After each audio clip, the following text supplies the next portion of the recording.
नमस्कार, शाम के 6 बजे हैं। मैं हूं पंकज भार्गव और इस वक्त बड़ी खबर आ रही है बेंगलुरु से। आय से ज्यादा संपत्ति मामले में बेंगलुरु की विशेष अदालत ने तमिलनाडु की मुख्यमंत्री जयललिता को दोषी करार दिया है। तमिलनाडु की मुख्यमंत्री को इस मामले में 4 साल कैद की सजा सुनाई गई है। इसके अलावा जयललिता पर 100 करोड़ रुपए का जुर्माना भी लगाया गया है। तमिलनाडु की मुख्यमंत्री जयललिता फैसला सुनने के लिए कोर्ट में मौजूद थी। इस फैसले को सुनने के बाद जयललिता की सेहत बिगड़ गई। जयललिता ने फैसला सुनने के बाद सिर चकराने और बेचैनी की शिकायत की। फिलहाल उन्हें अस्पताल ले जाया गया है। जयललिता को इस सजा से राहत के लिए अब हाई कोर्ट में अपील करनी होगी। इस सजा के बाद जयललिता 10 साल तक चुनाव नहीं लड़ पाएंगी। स्पेशल कोर्ट ने इस मामले के जो अन्य आरोपी थे, जिनमें जयललिता की दोस्त शशिकला, उनके तत्कालीन दत्तक पुत्र वीएन सुधाकरन और शशिकला के एक रिश्तेदार जे इलावरासी को भी 4 साल की सजा सुनाई। तीनों पर 10 करोड़ रुपए का जुर्माना लगाया गया है। इस फैसले से सत्तारूढ़ एआईएडीएमके समर्थक गहरे सदमे में हैं। महिलाओं को जयललिता के आवास के बाहर रोते बिलखते तक देखा गया। इस बीच गुस्साए एआईएडीएमके समर्थकों ने हंगामा भी शुरू कर दिया है। डीएमके चीफ करुणानिधि के घर पर पथराव की खबरें हैं। फैसले से दुखी जयललिता के एक समर्थक ने उनके घर के बाहर आत्मदाह करने की कोशिश भी की, लेकिन मुख्यमंत्री के समर्थकों ने उसे किसी तरह से रोक लिया। जयललिता के खिलाफ कोर्ट के इस फैसले को देखते हुए तमिलनाडु और बेंगलुरु में सुरक्षा व्यवस्था के विशेष इंतजाम किए गए हैं। पुलिस ने जयललिता समर्थकों के उग्र होने की आशंका को देखते हुए तमिलनाडु ने डीएमके नेताओं की सुरक्षा भी बढ़ा दी है, यानी वहां पर सुरक्षा के पुख्ता इंतजाम कर दिए गए हैं। 100 करोड़ का जुर्माना, उसके अलावा 4 साल की सजा जयललिता को सुनाई गई है। हमारे एग्जीक्यूटिव एडिटर मृत्युंजय कुमार झा इस वक्त हमारे साथ न्यूज रूम से जुड़ रहे हैं। मृत्युंजय, एक बड़ा झटका यहां जयललिता का। बिल्कुल सही बात है। और जयललिता के बारे में अगर आप देखें, उनका जो पूरा टेन्योर रहा है, पॉलिटिकल टेन्योर खास करके, हमेशा इस तरह के विवादों में घिरती रही हैं, कोर्ट केसेस में घिरती रही हैं। और इस बार ये उनके लिए ये सबसे बड़ा झटका लगा है।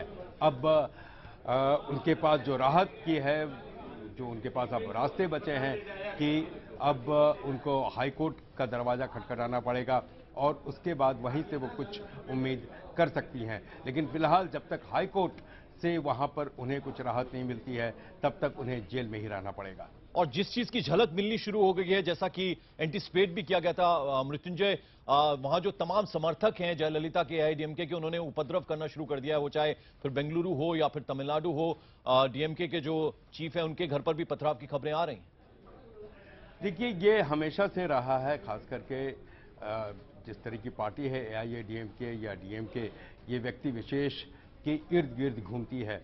और जाहिर सी बात है कि वहाँ पर इमोशन जो है अभी काफ़ी वहाँ पर सरचार्ज माहौल है वहाँ पर। और जयललिता के अलावा एआईएडीएमके में कोई दूसरा नेता वहाँ पर नहीं है। कोई भी जयललिता ने इस तरह की कोई हायरार्की नहीं बनाई कि नंबर 1, नंबर 2, नंबर 3 इस तरह की। तो जाहिर सी की बात है कि वहाँ इमोशनली थोड़ा सरचार्ज माहौल है। और पुलिस ने भी वहाँ एहतियात बरतने के आदेश दिए हैं। 144 धारा लागू कर दी गई है और कड़ी सतर्कता बरती जा रही है। अब जेल जाना पड़ सकता है मृत्युंजय, तो ऐसे में अब तमिलनाडु की राजनीति जो है वो उस पर किस तरह का प्रभाव पड़ता नजर आएगा? देखिए, फिलहाल जो कोर्ट का आदेश है उससे ऐसा लगता है कि 4 साल और 4 साल के बाद 6 साल, यानी 10 साल तक जयललिता पूरी तरह से पॉलिटिक्स या चुनाव लड़ने से वो बिल्कुल बाहर रहेंगी। हालांकि पिछली बार 2001 में जब वो जेल गई थी तो उन्होंने एक अपने खास लॉयल को वहाँ पर चीफ मिनिस्टर के पद पर बिठाया था और इनफैक्ट वही जेल से ही राजकाज वो चला रही थी। मेरा ख्याल है कि अब भी कुछ इसी तरह की बात वहाँ पर होगी कि उनके जो भी लॉयलिस्ट होंगे उनको चीफ मिनिस्टर की गद्दी पर बिठाया जाएगा। और जब तक किसी भी तरह से उनको कोई राहत नहीं मिलती है, तब तक जयललिता जो है जो भी उनके लॉयलिस्ट हैं वो उन्हीं के सहारे राज होगा। बिल्कुल, तो इस वक्त की बड़ी खबर, जैसा कि हम आपको बता रहे हैं, 4 साल की सजा, 100 करोड़ रुपए का जुर्माना जो है जयललिता पे लगेगा अब। और जैसे ही ये फैसला कोर्ट ने सुना है, उसके बाद आप देखें कि किस तरह से प्रदर्शन शुरू हो गए हैं। तमाम जो समर्थक हैं एआईडीएमके के, जयललिता के, उन्होंने महिलाएं भी आप देख सकते हैं तस्वीरों में रोती बिलखती हुई नजर आ रही हैं। उसके अलावा जो करुणानिधि डीएमके के अध्यक्ष हैं, उनके घर के बाहर भी जबरदस्त प्रदर्शन शुरू हो गया, पथराव की खबरें भी आ रही हैं।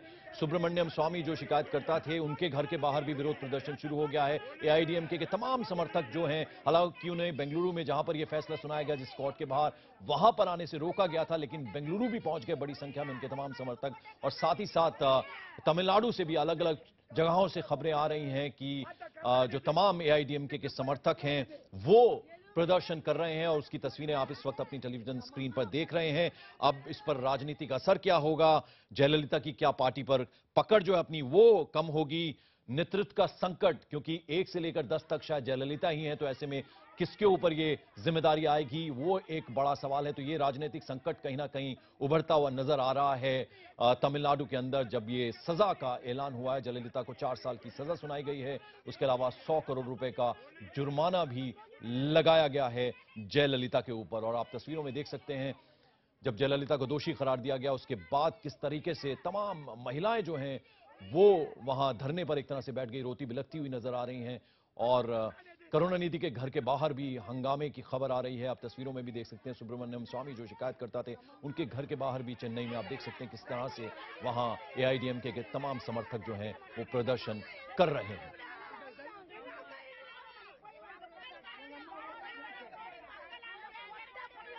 और तमाम मेहमान इस वक्त हमारे साथ जुड़ रहे हैं। हमारे साथ जानी मानी लॉयर हैं, वकील हैं हाईकोर्ट की गीता लुथरा हमारे साथ हैं। उसके अलावा हमारे साथ बीजेपी के नेता सुधांशु मित्तल हमारे साथ जुड़ गए हैं, और निस्तुला हिबार हमारे साथ असिस्टेंट एडिटर हैं इकोनॉमिक टाइम्स की, वो हमारे साथ हैं। उसके अलावा जाने माने कॉलमनिस्ट हैं, सोशल कमेंटेटर भी हैं पुष्पेश पंत साहब, वो भी हमारे साथ स्टूडियो में मौजूद हैं। पुष्पेश पंत साहब, सबसे पहले तो मैं आप ही से जानना चाहूंगा कि अब किस तरह का संकट आपको लगता है तमिलनाडु की राजनीति में आता नजर आ रहा है यहां अब जयललिता पर जब ये फैसला आया है? मुझे संकट से ज्यादा एक दिलचस्प अध्याय शुरू होता नजर आ रहा है।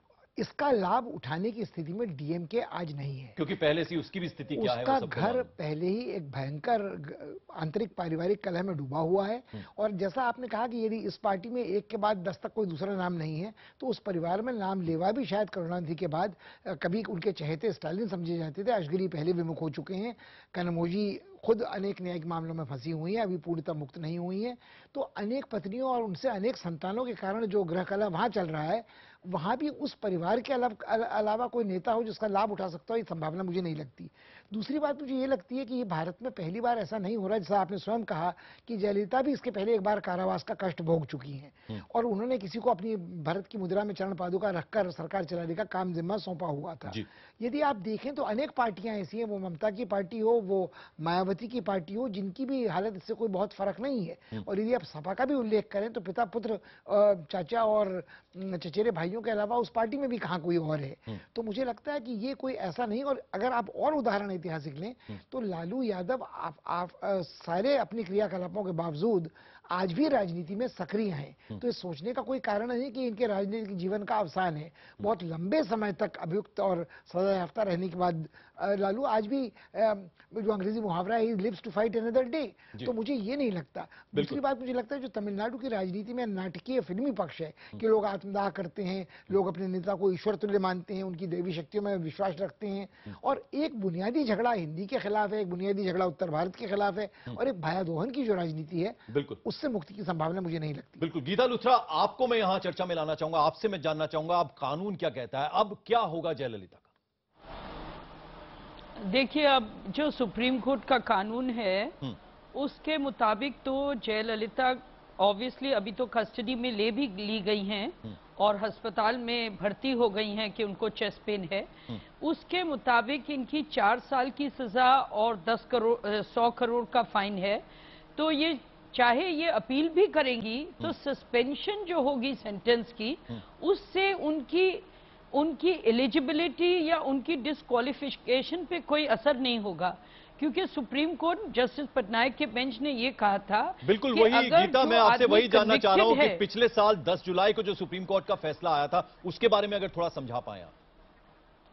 हाँ, तो उससे ये हुआ है कि जो कन्विक्टेड आदमी है जो इलेक्शन लड़ना चाहता है और जो कन्विक्टेड आदमी है जो इलेक्शन जीत चुका है, उनका इफेक्ट सेम होगा। और section 8(4) representation of people's act को स्ट्राइक डाउन कर दिया गया है। इसका मतलब कि इनको चीफ मिनिस्टर के पद से ये नहीं रह सकती उस पद पे, क्योंकि ये एक एमएलए बनने के लायक नहीं है। उससे जब इनएलिजिबल है तो ये मिनिस्टर भी नहीं बन सकती। और जो कानून की नजर में इनको 4 साल तो ये सजा है और इनके पीरियड के बाद 6 साल और ये डिस्क्वालिफाइड है, तो 10 साल की डिस्क्वालिफिकेशन है कानून की नजर में। अब 8 सेक्शन 8 सब क्लॉज 4 के स्ट्राइक डाउन होने से अपील और सस्पेंशन से भी इनको कोई फायदा नहीं होगा जब तक कि इनको अक्विटल से कोई राहत ना मिले। तो सबसे इंपॉर्टेंट इनको होगा, अपील फाइल करेंगे, अपील में सुनवाई होगी, अपील में सुनवाई कब होगी, अपील में ये जीतेंगी या नहीं जीतेंगी। अगर ये जीतेंगी तब इनको राहत मिल सकती है और ये फिर अपना चीफ मिनिस्टर का पद अपना सकती हैं, नहीं तो ये डिस्क्वालिफाइड है। और यही सुप्रीम कोर्ट ने अब कहा है कि जो आदमी डिस्क्वालिफाइड हो टू बी एन एमएलए, तो और सुप्रीम कोर्ट ने उदाहरण ये दिया था कि अगर कोई फॉरेनर हो वो एमएलए बन ही नहीं सकता, 6 महीने में भी नहीं बन सकता, तो अगर वो डिस्क्वालिफाइड है तब उसका कोई हक नहीं है। आपसे यहाँ ये भी हम समझना actually चाहेंगे सुप्रीम गीता, कोर्ट का कहना है। गीता आपसे हम यहाँ ये भी समझना चाहेंगे, जो तमाम दर्शक आपको इस वक्त सुन रहे हैं, अब यहाँ ऑप्शंस क्या बचते हैं और किस तरह की कोशिश अब जयललिता के वकीलों की तरफ से की जाएगी?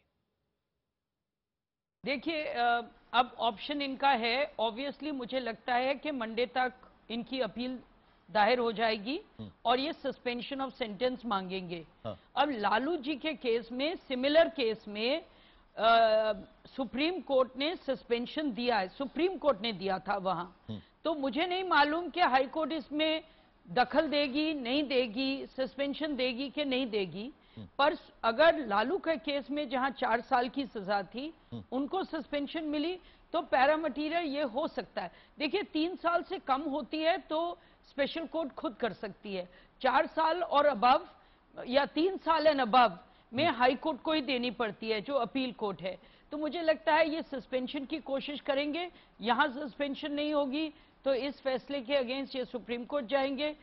अपील सुनने में कभी कभी 2 साल लग जाते हैं, कभी 3 साल लग जाते हैं, मामला इस तरह का है, ये भी हो सकता है कि अपील जल्दी सुनवाई दे। आपको याद होगा कि ये केस पहले तमिलनाडु में ट्राई हो रहा था और फिर कर्नाटक ट्रांसफर कर दिया गया था सुप्रीम कोर्ट से। तो ये कर्नाटक की हाई कोर्ट में आएगा और वहां जो भी हाई कोर्ट कहेगी, हाई कोर्ट सस्पेंड भी कर सकती है। अपील सुनने में तो कुछ टाइम लगेगा ही, आफ्टर ऑल इनको प्रेसिडेंस भी दे दे। और अगर हाई कोर्ट कन्विक्शन को स्टे कर देता है फिर उससे भी कोई फर्क नहीं पड़ता। सस्पेंशन कानून की नजर में बहुत क्लियर है, सस्पेंशन या स्टे के बावजूद इनकी चीफ मिनिस्टरशिप अभी बिल्कुल रद्द है और ये रद्द रहेगी जब तक कि इनके फेवर में अगर अक्विटल का वर्डिक्ट नहीं आता। स्टे से इनको कोई फायदा नहीं है, तो यानी ना स्टे से फायदा है ना सस्पेंशन से फायदा है। यानी तब भी सदस्यता जो है वो रद्द हो जाएगी। बिल्कुल बिल्कुल, ये सुप्रीम कोर्ट का ये जो 10 जुलाई का फैसला है और एक पहले सुप्रीम कोर्ट की इन्हीं के केस में 2001 का वर्डिक्ट है, इन दोनों का कुल मिला के रिजल्ट ये है कि ये चीफ मिनिस्टर नहीं रह सकती हैं। बिल्कुल निसुला, आपको यहाँ चर्चा में लाना चाहूंगा। अगर मैं आगे भी 5 महीने जी पहले भी ये हुआ था, 2001 से 2002 फरवरी तक। जी बिल्कुल निसुला, आपसे जानना चाहूंगा, चूंकि आप तमिलनाडु की राजनीति को भलीभांति समझती हैं, आप ये बताइए कि अब जो संकट आता नजर आता है, जैसा कि पुष्पेश जी ने भी कहा, एआईएडीएमके का लीड कौन करेगा गवर्नमेंट को यदि सरकार चलानी है और चलती है, ये एक खासी दिक्कत है। एआईएडीएमके की बात करें या फिर डीएमके की भी हम बात करें। नहीं, डीएमके में ऐसी कोई दिक्कत नहीं है क्योंकि 3-4 महीने पहले से ही करुणानिधि जी ने बोल रखा है कि एमके स्टालिन जो उनके सेकंड सन हैं, वो पार्टी वो चीफ मिनिस्टीरियल कैंडिडेट रहेंगे अगले इलेक्शन के लिए। और अड़गिरी जी को ये समझा दिया गया है कि आपका अब यहाँ पे आपकी पॉलिटिकल लेगेसी करुणानिधि जी से नहीं मिल रही है। नहीं, मैं एआईएडीएमके तो एआईएडीएमके में, लेकिन हाँ ये जरूर प्रॉब्लम है, जिस तरीके से जयललिता जी को मोल्ड किया था एमजीआर ने, उस तरीके से जयललिता ने किसी को नहीं किया। एमजीआर जी ने भी कोई उनकी कोई औलाद नहीं थी, तो उन्होंने इनको एक पॉलिटिकल इनहेरिटर बनाया अपना और हर तरीके से इनको इन्वेस्ट किया अपनी पॉलिटिकल लेगेसी से। जयललिता जी ने ऐसा किसी के साथ नहीं किया है। इनके 2-4 लॉयलिस्ट हैं जो करीबी माने जाते हैं, बट वो इतनी मर्क्यूरियल हैं टेम्परामेंटली कि कभी कोई जर्रा कभी कोई आफताब, इस तरीके से रहता है उनका मामला। अगर आपने कुछ इधर उधर कुछ कह दिया और पब्लिक में कोई पब्लिक स्टेटमेंट उनके अनुकूल नहीं आया, तो आपको कोई सा भी पद हो पार्टी में उससे तुरंत बेदखल किया जा सकता है। बहरहाल अभी 2-4 नाम जो वहाँ पे चल रहे हैं, एक तो ओ पनीरसेल्वम है जो पिछली बार भी जिनको बनाया गया था चीफ मिनिस्टर, जब ये पिछली बार गई थी जेल जब चीफ मिनिस्टर थी। फिर उनकी पुरानी सचिव हैं शीला बालाकृष्णन, उनका भी नाम चल रहा है। मिस्टर नवनीत कृष्णन हैं जो वहाँ के पब्लिक सर्विस कमीशन के चेयर थे और अब राज्यसभा एमपी हैं इनकी पार्टी से, उनका भी नाम चल रहा है। तो 3-4 ऐसे नाम चल रहे हैं कि इनकी जगह ले सके। हमें बताया गया है कि 20 से 21 घंटों के अंदर स्वेरिंग इन हो सकती है, क्योंकि नंबर के हिसाब से अगर आप देखें तो तमिलनाडु असेंबली काफी स्टेबल है, इनको अच्छे खासे नंबर है मेजॉरिटी। सुधांशु मित्तल साहब, आप बताइए, अब ऐसे में बीजेपी जो है वो किस तरह से ले रही है इस खबर को जो सजा मिली है यहां पर जयललिता को, जिस तरह से उन्हें दोषी करार दिया गया है? मैं इस सारे विषय पे 2-3 टिप्पणियां करना चाहता हूं। पहली, सार्वजनिक जीवन में राजनीतिक भ्रष्टाचार एक अभिशाप है जिसकी वजह से जनता के बीच राजनेताओं की छवि और उनके प्रति मान सम्मान बिल्कुल ही खत्म हो चुका है। जनता राजनीतिक व्यक्तियों के प्रति आक्रोशित होते हैं, गुस्सा है, और भ्रष्टाचार से कोई भी लड़ाई जब होती है तो उसका स्वागत होता है। पहली बात। दूसरी बात मैं एक और कहना चाहता हूं, इससे थोड़ी न्यायिक प्रक्रिया जो है उसके बारे में भी कहीं हमें चिंतन करना चाहिए। 18 साल अगर लगने हैं भ्रष्टाचार जैसे गंभीर मामलों को तय करने में, तो शायद इसको कैसे जल्दी करा जाए इसके विषय में भी सोचना चाहिए। तीसरी बात, अभी मैं गीता जी का सुन रहा था, उन्होंने कहा कि अपील जो है 3-4 साल लग सकते हैं हाई कोर्ट में, फिर सुप्रीम कोर्ट है। ये भी गलत है। जब हम किसी को सजा देते हैं नीचे और उसकी सदस्यता को खत्म करते हैं, तो फिर फौरन हमें हाई कोर्ट में भी और सुप्रीम कोर्ट में वो अपील जरूर जल्दी सुन लेनी चाहिए, ताकि एक बार दूध का दूध पानी का पानी हो जाए। अगर किसी ने गलती करी है तो फिर उसकी सजा जो है, ये सस्पेंडेड कन्विक्शन, जैसे अभी लल्लू जी के बारे में आपने देखा, इतने दिन से वो सस्पेंडेड चल रही है कन्विक्शन। क्यों नहीं भाई तय कर लेते हो चीजों को? एक आदमी अगर गंभीर, देखिए इस समय प्रश्न है जनता के बीच, आपको राजनीति की साख को दोबारा एक बार लोगों के अंदर पैदा करनी है। वो साख तब पैदा होगी जब कानून का डर लोगों के दिमाग में होगा, राजनेताओं के दिमाग में होगा, व्यवस्था के दिमाग में होगा, और लोगों को लगेगा कि जो कानून का उल्लंघन करता है, जो भ्रष्टाचारी है, उसके साथ कोई रहम नहीं होने वाला है। 18-18, 20-20, 25-25 साल तक अगर ये चीजें खिंचेंगी तो शायद व्यवस्था पे बहुत बड़ा इसका बड़ा सवाल उठा रहे हैं सुधांशु मित्तल कि 18 साल जितना लंबा वक्त लगा है, उस पर कहीं ना कहीं कानून को जो है वो सोचना ये गंभीर चाहिए। देखिए क्या हो गया, आज न्यायालय के बारे में कोई जना कुछ कहने को इसलिए तैयार नहीं है क्योंकि सबको लगता है कि अगर हमने कुछ करा, कुछ कहा, तो कंटेम्प्ट ऑफ कोर्ट ना हो जाए। बिल्कुल, एक छोटा सा कंटेम्प्ट ऑफ कोर्ट नहीं है, एक छोटा सा ब्रेक हम यहां ले रहे हैं, फौरन हाजिर होते हैं। आपको बता दें इस वक्त की बड़ी खबर, जयललिता को 4 साल की सजा जबकि 100 करोड़ रुपए का जुर्माना लगाया गया। इस खबर पर हमारी लगातार नजर बनी रहेगी। ब्रेक के बाद। और आय से ज्यादा संपत्ति मामले में जयललिता को सजा मिलने के बाद कांग्रेस ने भ्रष्टाचार में लिप्त नेताओं पर कटाक्ष किया। कांग्रेस नेता राजीव शुक्ला से बात की हमारे संवाददाता अरुण सिंह ने। कांग्रेस नेता राजीव शुक्ला हमारे साथ हैं। राजीव जी, जिस तरह से तमिलनाडु के मुख्यमंत्री जयललिता को 4 साल की सजा हुई, 100 करोड़ का जुर्माना भी हुआ है, आपको लगता नहीं कि जो भ्रष्ट नेता है उनके लिए एक नसीहत भी है और नजीर भी है कोर्ट का फैसला? खाली भ्रष्ट नहीं, जो बेलगाम नेता इस तरह जो ये समझते हैं कि बस मेरी पार्टी है, मैं जो चाहूं सो करूं, अगर मैं मुख्यमंत्री बन गया, मेरे ऊपर कोई ना हाईकमान है ना कोई कंट्रोल है, इस तरह के नेताओं के लिए सबक है कि 100 करोड़ का जुर्माना, 4 साल की सजा, 10 साल चुनाव नहीं लड़ सकते। इस तरह के नेताओं के लिए सबक है कि जो चाहें, जो तानाशाही प्रवृत्तियां अपनाते हैं और चाहते हैं कि सत्ता में आने पर जो चाहें वो करें, ऐसे लोगों पे एक तरह ही बहुत बड़ा जो है फैसला है, जो निश्चित रूप से भारत की राजनीति में बहुत बड़ा बदलाव लाएगा। देखिए, करप्शन के केसेस की जहां तक बात करें, यूपीए के भी कई जो मिनिस्टर थे उनके ऊपर करप्शन के केसेस हैं, चल भी रहे हैं, तो आपको लगता नहीं है कि आपको अब पार्टी लाइन से ऊपर उठ करके एक कंसेंसस बनाना चाहिए कि कोई इस तरह का लेजिस्लेशन लाना चाहिए कि जो लोग भी जिन नेताओं के ऊपर करप्शन के, जैसे कि नरेंद्र मोदी ने भी कहा था 1 या 2 साल में निपटाया जाए, बहुत सारे नेताओं, अब लग रहा है कुछ डर बढ़ेगा नेताओं में इस तरह? निश्चित रूप से इससे फर्क पड़ता है। और अगर आप देखें तो इस पार्लियामेंट ने कानून बनाया है नेताओं ने कानून बनाया है कि इस तरह का अगर सजा होती है तो तुरंत उनका डिस्क्वालीफाई हो जाते हैं, सदस्यता चली जाती है। तो नेताओं ने ही कानून बनाया है, किसी बाहर वाले ने नहीं बनाया या किसी कोर्ट ने नहीं बनाया। इसको जो है पार्लियामेंट ने पास किया है इस कानून को। स्वयं राहुल गांधी जी ने जब उसमें ढील दी जा रही थी तो उन्होंने आगे बढ़ के कहा कि कोई ढील देने की जरूरत नहीं, उन्होंने सख्त से सख्त कानून बनवाया। इसलिए जो है ये कहना कि इसमें राजनीतिक दल जो है वो उन्होंने कोई पहल नहीं की या कोई भूमिका नहीं निभाई, एकदम गलत है। राजनीतिक दलों ने भूमिका निभाई और एक तरह का सबक जो है उन राजनेताओं को मिलेगा जो बेलगाम है, जो समझते हैं कि कहीं कोई कुछ है ही नहीं। और भाजपा को भी देश को जवाब देना चाहिए, क्योंकि जयललिता उनकी भी सपोर्टर है। जयललिता उनकी मिली भगत हर चीज में रहती है। अभी वो उपाध्यक्ष का पद था लोकसभा का, वो भी जो है उन्होंने जयललिता को दिया, जयललिता की पार्टी को दिया, बजाय इसके कि वो कांग्रेस को कायदे से देना चाहिए, जो मुख्य विपक्षी दल है उसको देने के बजाय उन्होंने जयललिता को दे दिया अपने साथ जो है। तो ये जो है उनको अभी एक जवाबदेही बनती है देश के लिए। तो इस वक्त की बड़ी खबर जिस पर हम चर्चा कर रहे हैं, आय से अधिक संपत्ति मामले में बेंगलुरु की विशेष अदालत ने तमिलनाडु की मुख्यमंत्री जयललिता को दोषी करार दिया। तमिलनाडु की मुख्यमंत्री को इस मामले में 4 साल कैद की सजा दी गई है। इसके अलावा जयललिता पर 100 करोड़ रुपए का जुर्माना भी लगाया गया है। तमिलनाडु की मुख्यमंत्री फैसला सुनने के लिए कोर्ट में मौजूद थी। इस फैसले को सुनने के बाद उनकी तबीयत बिगड़ी। जयललिता ने फैसला सुनने के बाद सिर चकराने और बेचैनी की शिकायत भी की। फिलहाल उन्हें अस्पताल ले जाया गया है। जयललिता को इस सजा से राहत के लिए अब हाई कोर्ट में अपील करनी होगी। इस सजा के बाद जयललिता 10 साल तक चुनाव नहीं लड़ पाएंगी। ये बड़ी खबर।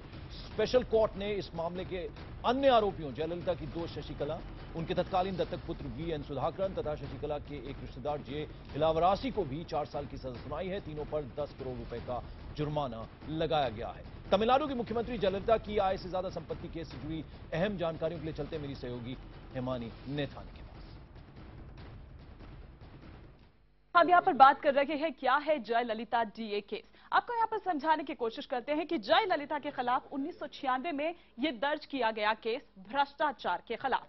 जयललिता पर 1991 से लेकर 1996 के बीच भ्रष्टाचार का ये आरोप लगा था। यही वो टर्म था जब 1991 और 96 के बीच सीएम रहते हुए सिर्फ 1 रुपए महीना उन्होंने तनख्वाह ली, ऐसा जयललिता कहती हैं, उनका ये कहना है। लेकिन 1996 और 91 के बीच के हम इस टर्म की जो बात कर रहे हैं, तो फिर आखिर उनकी ये संपत्ति 3 करोड़ से 66 करोड़ कैसे हो गई? सहयोगी शशिकला नटराजन और जो उनके रिश्तेदार हैं उन पर भी ये केस हुआ। दिसंबर 1996 में जयललिता को फिर गिरफ्तार किया गया इस सिलसिले में और अप्रैल 1997 में चेन्नई की विशेष कोर्ट में इसकी सुनवाई शुरू हुई। 2003 में सुप्रीम कोर्ट ने हालांकि इस केस को बेंगलुरु भेज दिया। जयललिता केस में 358 लोगों की गवाही हुई और अब 27 सितंबर 2014 को जयललिता को दोषी करार दे दिया गया, क्योंकि भ्रष्ट तरीके से 66 करोड़ जुटाने का जो आरोप है वो साबित हो गया। कोर्ट के फैसले के बाद डीएमके नेता स्टालिन ने ट्वीट किया है। क्या कहा उन्होंने, आइए वो देखते हैं।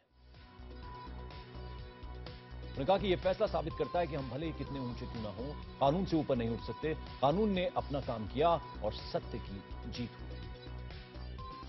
निस्तुला हमारे साथ यहां मौजूद हैं स्टूडियो में। निस्तुला, आपसे मैं जानना चाहूंगा, आप जैसे हम लगातार कह रहे हैं कि 1 से 10 तक अगर एआईएडीएमके देखें तो जयललिता ही नजर आती हैं।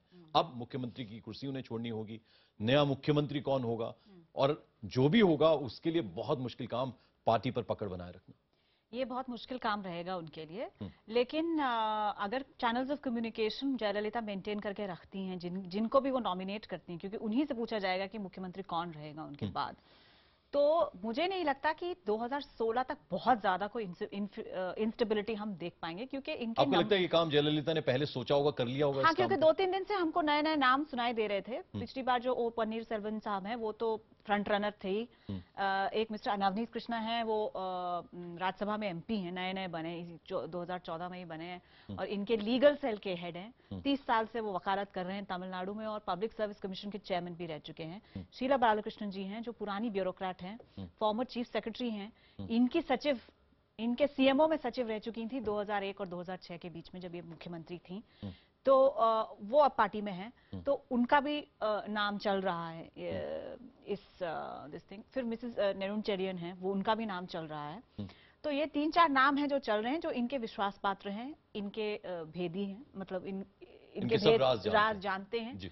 और तमिलनाडु देखना पड़ेगा कि बहुत हालात बदले हैं कि नहीं बदले तमिलनाडु में, क्योंकि आपको याद होगा कि जब एमजीआर कोमा में थे, 84 में, तब भी सरकार अमेरिका चल रही में थी। कोमा में रहते रहते उन्होंने नहीं चुनाव जीत लिए थे। चुनाव भी जीता था। चुनाव जीत लिए थे। जी, उसके बाद उनकी मौत हुई थी, आपको याद होगा, जानकी रामचंद्रन और जयललिता जी के बीच में टसल हुआ था हाँ। पॉलिटिकल लेगेसी के ऊपर। और जयललिता जी ना कि जानकी रामचंद्रन जो लीगली एमजीआर साहब की वाइफ थी, हाँ। जयललिता जी को पॉलिटिकल लेगेसी मिला। उनका एक इमोशनल कनेक्ट है, कैरिस्मेटिक लीडरशिप है, जो एक कंट्रोल है उनका एआईएडीएमके के ऊपर, वो एनफोर्स किया गया है उसके थ्रू। सुधांशु मित्तल, 18 साल लंबा ये मामला चला, आपको इससे शिकायत है, आपको भी लगता है फास्ट ट्रैक कोर्ट्स होने चाहिए, लेकिन आपसे मैं ये जानना चाहूंगा, तमिलनाडु की राजनीति कहां जाती हुई नजर आती है आपको? देश पर इसका किस तरह का असर पड़ता हुआ नजर आता है आपको? देखिए, मुझे लगता है कि एक शून्यता जरूर पैदा होगी तमिलनाडु की राजनीति में, क्योंकि 10 साल तक अगर जयललिता जी हाँ। चुनाव नहीं लड़ सकती इस कोर्ट के फैसले के द्वारा, तो फिर वहां नेतृत्व का एक अभाव तो आएगा ही आएगा। ऐसे में लोगों को एक स्वाभाविक तौर पे विकल्प, जी, राजनीतिक विकल्प की एक तलाश होगी। आपने देखा होगा कि एक नकारात्मक राजनीति खासतौर से भ्रष्टाचार को लेके तमिलनाडु में चलती आ रही है, लेकिन भावनात्मक विकल्प ना होने की वजह से शायद ये कैरिस्मेटिक लीडरशिप जिसको हम लोग कहते हैं, ये बारी बारी मतलब पाले बदल लेती थी।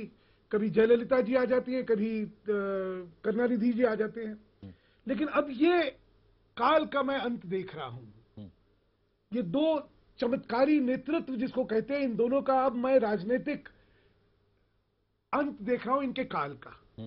इसके बाद लोगों में फिर एक तलाश जारी होगी कि किस तरह की राजनीति में हमें किसको समर्थन पुष्पेश जी, देना है। आप जो बात यहां पर कह रहे हैं, राष्ट्रीय दलों सुधांशु के मित्तल लिए, साहब, आप उससे राष्ट्रीय एग्री दलों के करते लिए हैं? ये पुष्पेश जी। नहीं, मुझे लगता नहीं कि मैं पूरी तरह राष्ट्रीय से दलों के लिए सुधांशु जी से ये- सहमत सुधांशु हूं। जी, पुष्पेश जी की राय ले रहा हूं मैं इस पे, जो बात आपने कही है कि दो बड़ी राजनीतिक हस्तियों का अंत आपको नजर आ रहा है यहाँ पे। नहीं, दो बड़ी राजनीतिक हस्तियों का तो अंत आ रहा है, मगर उनने जिस राजनीतिक प्रवृत्ति को जन्म दिया, उकसाया, पनपाया, उस काल का अंत आ रहा है, ये मानने में उसको मेरे थोड़ा मन में समझाएंगे आज भी। हाँ, देखिए, मुझे ऐसा लगता है कि एक जब से इस दल का विभाजन हुआ है, अन्नादुराई की मृत्यु के बाद, निधन के बाद, और उसके बाद एमजीआर के बाद, तो मुझे लगता है कि ये राजनीतिक दल बिखरता निरंतर जरूर गया हो, मगर दो करिश्माई व्यक्तित्वों के इर्द गिर्द मंडराता रहा है। एक कुनबा परस्त है, दूसरा एकाधिकारी रहा है। यहां तक सुधांशु जी की बात से मैं पूरी तरह सहमत हूं, मगर क्या इन दोनों की हस्ती के पस्ती में बदलने के बाद नया नेतृत्व इस पार्टी में उभर कर आएगा, ये सोचना जरा कठिन है। लगभग कांग्रेस की जैसी स्थिति है कि कितना भी खस्ताहाल पार्टी हो जाए, मगर इर्द गिर्द वो सिर्फ नेहरू गांधी परिवार के कुछ वारिसों की ही मंडराती रहती है। तो ये आज आप बिल्कुल वृद्ध जर्जर रोगशैया में ग्रस्त करुणानिधि को देखकर भी कह सकते हैं, और अब आज कारावास का रुख कर रही जयललिता को देखकर भी कर सकते हैं।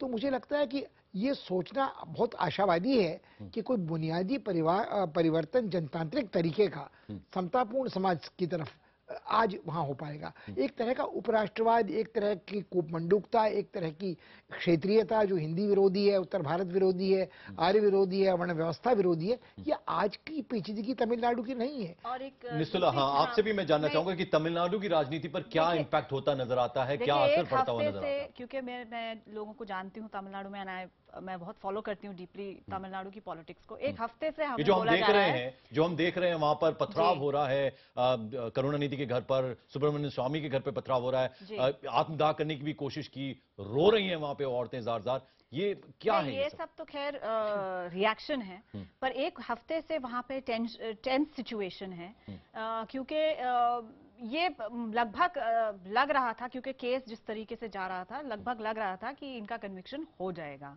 इस केस में जयललिता का। तो कौन अल्टरनेटिव्स रहेंगे, क्या है? अब दूसरे पलड़े में भी इंक्लूडिंग एक दो लोग जो सुधांशु मित्तल जी की पार्टी के साथ गठबंधन में 2014 का चुनाव लड़ चुके हैं, उन लोगों के भी फीलर्स डीएमके की तरफ गए। कलैगना टीवी 2 दिन से वाइको साहब को दिखा रहे हैं। ये भी रिपोर्ट किया गया है कि रामादास जी जो इनके साथ गठबंधन में थे भाजपा के साथ 2014 के लोकसभा चुनाव में, वो भी जाके मिलके आ चुके हैं करुणानिधि साहब से। और जो एक इर्द गिर्द डीएमके फोर्सेस के इर्द गिर्द उनकी जो कंसोलिडेशन है, उस वहां पे सुगबुगाहट और एक्टिविटी बढ़ चुकी है। गीता जी, आपसे मैं जानना चाहूंगा, यहाँ पर थोड़ी भी उम्मीद जो है, होप जो है जयललिता के लिए कहां से नजर आती है आपको? देखिए, अब मैंने सारा एविडेंस तो पढ़ा नहीं है, और मुझे लगता है कि उनको अगर कोई होप होगी तो ऑब्वियसली होप खाली अक्विटल से हो सकती है। दो चीजें उनको चाहिए, एक तो बेल और दूसरा अक्विटल। तो बेल का मामला हाईकोर्ट ऑब्वियसली अगले हफ्ते या एक महीने में डिसाइड कर लेगी, और अगर हाईकोर्ट उसको रद्द करेगी तो वो सुप्रीम कोर्ट का दरवाजा खटखटाएंगे। तो ये तो बेल की मामला रहा। दूसरा है अपील का। तो अपील का मामला, अपील में कुछ भी टाइम लग सकता है। सुधांशु जी ने कहा है अपील में बहुत जल्दी होनी चाहिए। हाँ, जरूर जल्दी होनी चाहिए, पर हर आदमी की अपील जरूरी है, चाहे वो विधायक हो, चाहे वो 302 के केस में हो, चाहे वो 304 के केस में हो, चाहे वो प्रिवेंशन ऑफ करप्शन। हर आदमी को ये है जो कन्विक्ट है और जो अपील का फैसले का वेट कर रहा है, और पर्टिकुलरली जो आदमी जेल में हो और कस्टडी में हो और उसकी अपील पेंडिंग हो, हर आदमी चाहता है मेरी अपील जल्दी से जल्दी उसकी सुनवाई हो। तो राहत तो उनको खाली अक्विटल से मिलेगी, बिल्कुल, नहीं तो उनकी राहत 10 साल तक उनको वेट करना पड़ेगा। कानून जो है, अगर इनकी अक्विटल नहीं होती तो कानून कहता है इनको 10 साल तक इंतजार करना है। बिल्कुल, ये अनफॉर्चुनेटली यही कानून कह रहा है। बिल्कुल। पुष्पेश जी, आपको मैं यहाँ लाना चाहूंगा, दुश्मन जो है, जी जी गीता बोलिए। बस एक सॉरी, ये जो सुधांशु जी ने बात कही है ना, हाँ, कि 18 साल का जो डिले है, हाँ, उसके बारे में मैं ये कहना चाह रही थी कि बिल्कुल सही कह रहे हैं, 18 साल का डिले नहीं होना चाहिए।